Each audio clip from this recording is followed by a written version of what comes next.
Hello guys, আজকে আবার চলে এলাম মাঠে শাক তুলতে। আজকেও শাক তুলছি। আজকে আগের দিন তো তুলেছি অন্য শাক, আজকে আর এক ধরনের শাক তুলতে এসেছি। চলো তোমাদের দেখিয়ে দিই। এই যে দেখো, এগুলোকে কী শাক বলে সবাই একটু বলবে, ঠিক আছে? এই যে এখন এই শাক তুলবো। কত সুন্দর যে এই জায়গা দিয়ে হয়েছে। এই যে কিছু তুলেছি আমি, এগুলো কাঁচি দিয়ে কেটে কেটে নিয়েছি। এত সুন্দর থোকা থোকা হয়েছে যে ধরছি আর কি সুন্দর কাঁচি দিয়ে কাটা যাচ্ছে। পুরো মাঠে অনেকগুলো হয়েছে। এই যে আমরা দুজনে তুলেছি। আর এই যে দেখো, জমিতে ধান কাটা হয়েছে। এখন ধান কাটার সিজন, ধান কাটা হয়ে গেছে এসব জমিতে।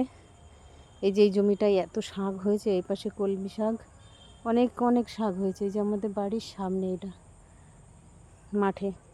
তাই চলে আসলাম আজকে এই শাকগুলো তুলতে। তো এই শাকগুলোর নামটা তোমরা সবাই বলো কী শাকে সবাই চেনো, ঠিক আছে? সবাই ভালো থেকো, সুস্থ থেকো। আবার আসবো অন্য কোনো ভিডিওর সাথে। Bye bye. সবাই কিন্তু জানাবে যে এটা কী শাক, ঠিক আছে? কমেন্টে জানিয়ে দিও কে কী নামে চেনো।